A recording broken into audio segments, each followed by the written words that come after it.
ಅಲ್ಲ, ಜನ ಅಪೇಕ್ಷೆ ಮಾಡೋದು ಸ್ವಲ್ಪ ಚೇಂಜ್. ಹಬ್ಬದಲ್ಲೂ ಮತ್ತೊಂದರಲ್ಲೂ ಚೇಂಜ್, ಎಲ್ಲ ಬದಲಾವಣೆ.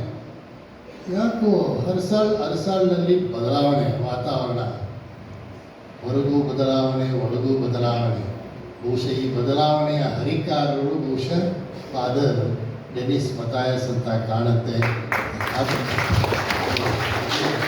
ಸಾಕ್ಷಿ ಎಲ್ಲ ಹಬ್ಬವನ್ನು ನಿಮ್ಮೆಲ್ಲರನ್ನ ಒಳ್ಳೆಯ ಬಾಂಧವ್ಯದಿಂದ, ಬಂಧುತ್ವದಿಂದ, ಅನ್ಯೋನ್ಯ ಪ್ರೀತಿಯಿಂದ ಒಂದುಗೂಡಿಸಿ ಹಬ್ಬವನ್ನು ಆಚರಿಸಲಿಕ್ಕೆ ಸಹಾಯ ಮಾಡಿದ್ದಲ್ಲದೆ ಅಭಿವೃದ್ಧಿ ಕಾರ್ಯಗಳನ್ನು ನಡೆಸಲಿಕ್ಕೆ ಅವರು ಪೂರಕವಾಗಿ ಸ್ಪಂದಿಸಿದ್ದಾರೆ. ಅವರಿಗೆ ನಾನು ನಿಮ್ಮೆಲ್ಲರ ಪರವಾಗಿ ಮತ್ತು ನೆರೆದಿರುವ ಗುರುಗಳ ಪರವಾಗಿ ಮತ್ತೊಮ್ಮೆ ಅವರಿಗೆ ಹೃತ್ಪೂರ್ವಕ ಅಭಿನಂದನೆಗಳನ್ನು, ವಂದನೆಗಳನ್ನು ಸಲ್ಲಿಸುತ್ತೇನೆ. ಅಷ್ಟೇ ಅಲ್ಲ, ಬದಲಾವಣೆ ಅಂತಂದೆ ಅವರ ಪ್ರೋತ್ಸಾಹ, ಅವರ ಆಶೀರ್ವಾದ. ಅವರೇ ಹೇಳಿದ್ರು ಇವಾಗ ಎಲ್ಲ ಮಾಡಿದ್ದು ನೀವೇ ಅಂತ. ಇದು ಒಂದು ಹೊಸ ಬದಲಾವಣೆ. ಹಿಂದಿನಿಂದಲೂ ನೀವು ಸಹಾಯ ಮಾಡ್ತಾನೇ ಇದ್ದೀರಿ, ದೇಣಿಗೆಯನ್ನು ನೀಡ್ತಾನೇ ಇದ್ದೀರಿ, ಈ ದೇವಾಲಯವನ್ನು ಕಾಪಾಡ್ತಾನೇ ಇದ್ದೀರಿ. ನಾನು ಬಹಳ ವರ್ಷಗಳಿಂದ ನೋಡ್ತಾ ಇದ್ದೀನಿ. ಈಗ ಇನ್ನೂ ಹೆಚ್ಚಿನ ರೀತಿಯಲ್ಲಿ ನೀವು ಒಂದಾಗಿದ್ದೀರಿ.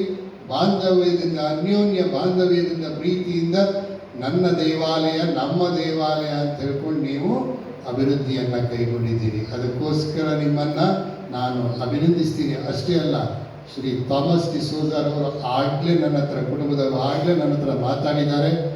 ಆ ಒಂದು ಸಮಾಧಿಯ ಜಾಗವನ್ನು ಎಲ್ಲಿ ಚರ್ಚಿನ ಹೆಸರಿಗೆ ಅಥವಾ ಧರ್ಮಕ್ಷೇತ್ರದ ಹೆಸರಿಗೆ ಒಂದು ಯಾವ ರೀತಿ ಹೇಗೆ ಅನ್ನೋದನ್ನು ನಾವು ಕಾನೂನು ಸಲಹೆ ಪಡೆದು ಯಾಕಂತಂದರೆ ಸ್ವಲ್ಪ ಕಾನೂನು ಸಲಹೆ ಎಲ್ಲ ಪಡಿಬೇಕು. ಅದಕ್ಕೆ ಕಾನೂನು ಸಲಹೆ ಎಲ್ಲ ಪಡೆದು ಅದನ್ನು ಒಳ್ಳೆಯ ರೀತಿಯಲ್ಲಿ ಸುಸೂತ್ರವಾಗಿ ಅದನ್ನು ಒಳ್ಳೆಯ ರೀತಿಯಲ್ಲಿ ವ್ಯವಸ್ಥೆ ಮಾಡ್ತೀವಿ.